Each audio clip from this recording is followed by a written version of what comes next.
ধৰ্মৰাজ দেবৰাজ মৰ্ত্যৰ মানৱ অযোধ্যাৰ ৰজা হৰিশ্চন্দ্ৰৰ পুণ্যই আজি লোক কপাইছে।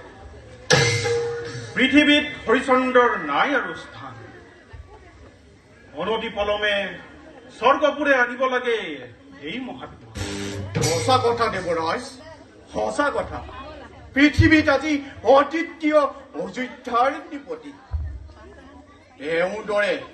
তেওঁৰ দৰে মহাত্মাৰ পৰশে অতিকা চৰাব স্বৰ্গৰ জেউতি।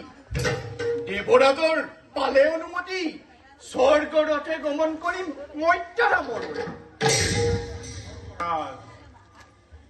পৃথিৱীত হৰিশ্চন্দ্ৰৰ আছে আৰু বহু কাম বাকী। আমাৰো আছে কৰিবলগীয়া।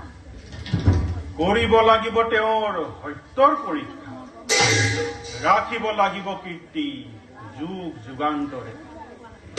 শুনা ধৰ্মৰাজ, দেৱৰাজ বিশ্বামিত্ৰক দিবলগীয়া দানৰ দক্ষিণা হৰিশ্চন্দ্ৰৰ আজিও বাকী। দক্ষিণাৰ চিন্তাত ৰজা হৈছে অস্থিৰ। ইফালে দক্ষিণাৰ বাবে দেখিও লালায়িত। এমাহৰ সময় লৈ ৰজা হৰিশ্চন্দ্ৰ কাশীধামে কৰিছে গমন। মাহ পূৰ্ণ হলেই ঋষি উপস্থিত হবগৈ কাশীধামে গৈ।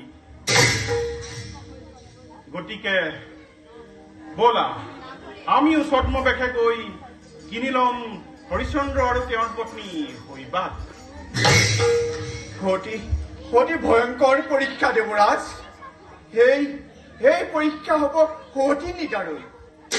এনে ভয়ংকৰ পৰীক্ষা কাকো কৰা হোৱা নাই দেৱৰাজ।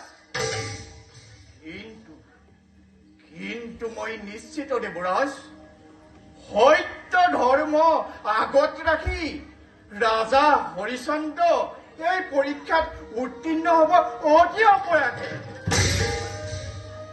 ধৰ্মৰাজ, অগ্নি দগ্ধ হলে শুদ্ধ হয় স্বৰ্ণ অতিকে উজ্জ্বল। সেইদৰে নিষ্পাপ সত্যবাদীসকলৰো নানা বিপদ বিঘিনিৰ মাজেৰে উজ্বলি উঠে সত্য আৰু মূল্যৰ জেউতি। এই পুণ্যাত্মাৰ ধৰ্ম কৰ্মৰে মহিমামণ্ডিত হয় ধাৰাধাম। গতিকে আমাৰো কৰিবলগীয়া অধিক। বলা যাওঁ আমি মৰ্ত্যধামলৈ। বলক দেৱৰাজ, আমিও যাত্ৰা কৰো মৰ্ত্যধামলৈ।